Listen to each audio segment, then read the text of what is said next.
ఈరోజు ముఖ్యంగా నేను చెప్పబోతున్న విషయం చాలా భయంకరమైన విషయం. భారతదేశ చరిత్రలో దొంగ ఓట్లను ఈ విధంగా కూడా చేయొచ్చా అని మనమే ఆశ్చర్యపోయే రీతిలో కంచే చేని వేస్తే కావాలి వాడు ఏం చేస్తున్నట్టుగా ఈ రోజున జరుగుతున్న ఓట్ల పరిస్థితి, దొంగ ఓట్ల పరిస్థితి ఆ విధంగా ఉంది. రాజకీయ నాయకులందరూ కూడా మొత్తుకుంటున్నారు. 0 డోర్ నెంబర్లో రాష్ట్ర ప్రభుత్వంలో 0 డోర్ నెంబర్లో లక్షల దొంగ ఓట్లని నమోదు చేయించారు. అలాగే ప్రతిపక్ష పార్టీలకు సంబంధించిన ఒక కుటుంబంలో 5 ఓట్లుంటే 1 ఓటును నమోదు చేసి మిగతా 4 ఓట్లను తీసేశారు. అలాగే ఒకే ఇంట్లో కొన్ని వందల ఓట్లని, దొంగ ఓట్లను చేర్చారు. అలాగే ఫేక్ ఓట్లు ఎన్నో విధాలుగా చేర్చడం జరిగింది బయట నుంచి. ఈ విధంగా చేరిన దొంగ ఓట్ల గురించి కాకుండా ఫామ్ 7 దీన్ని అడ్డ పెట్టుకొని చాలా మంది విద్రోహ శక్తులు ఓట్లు ఉన్నవాళ్ళని కూడా వాళ్ళు ఇక్కడ ఉండట్లేదు, వాళ్ళ ఓట్లు తీసేయండి అంటూ అర్జీలు పెట్టి చాలా ఓట్లని, ప్రతిపక్ష నాయకుల ఓట్లని, చాలా ఓట్లని తీసివేయడం జరిగింది.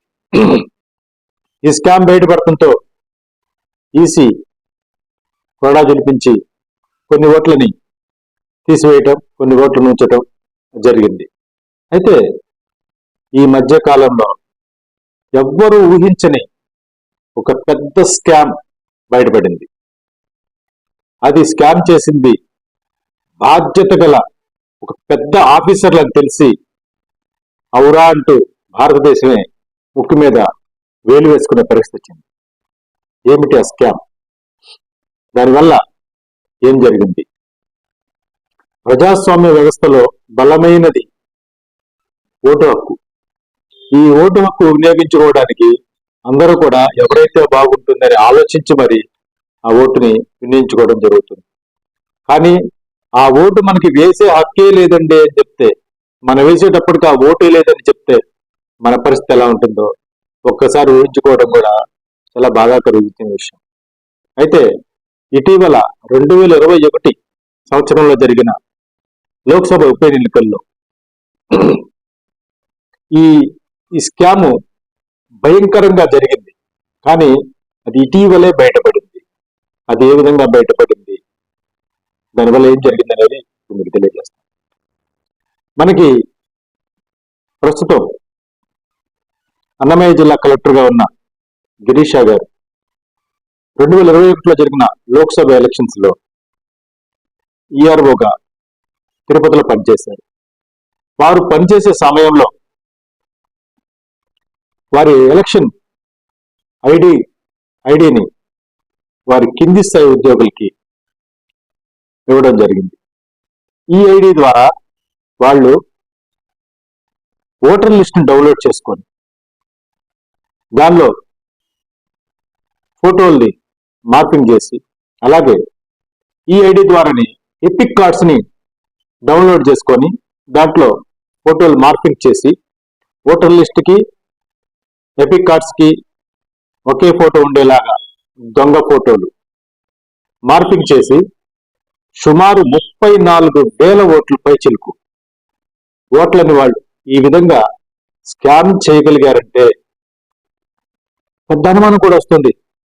2019లో జరిగిన ఎలక్షన్స్ లో అందరూ అంటున్నారు, మేమందరం చంద్రబాబు నాయుడు గారికి ఓటేసాము, టీడీపీకి ఓటేసాము, మరి ఎలా జరిగిందో ఏంటో అంటే అందరూ అనుకున్నారు ఈవీఎంలో ఉన్న ఏది నొక్కినా కూడా ఇలానే వెళ్ళిపోతుందని క్రియేట్ చేశారేమో, ఎలక్ట్రానిక్ దాంట్లో ఏమైనా పొరపాట్లు చేశారేమో, లేకపోతే కావాలని చేశారేమో అని చెప్పి అంతవరకే వాళ్ళ ఆలోచనలో ఉండిపోయి ఏం చేస్తాంలే అనుకున్నారు.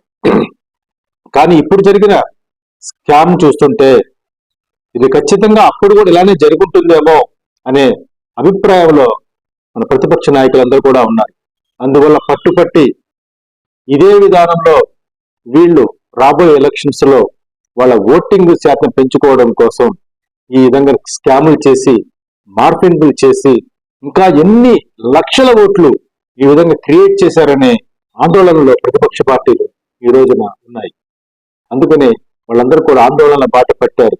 ప్రజాస్వామ్య వ్యవస్థలో విలువైన ఈ ఓటు హక్కుని ఈ విధంగా విచ్చలవిడిగా మోసాలతో వాటిని మార్పింగ్ చేసి ఈ విధంగా వినియోగిస్తూ ఉంటే అసలు ఓటు హక్కుదారుడు ఏమైపోవాలి, వాళ్ళ అభిప్రాయం ఏంటి, వాళ్ళ మనోభావాలు ఏంటి, ఒక మంచి నాయకుడిని ఎన్నుకోవాలన్న వాళ్ళ మనోభావం ఏమైపోతుందని అందరూ కూడా బాధపడుతున్నారు. కాబట్టి అందరూ ఎలర్ట్ గా ఉండాలని అందరూ కూడా విజ్ఞప్తి చేస్తున్నాను.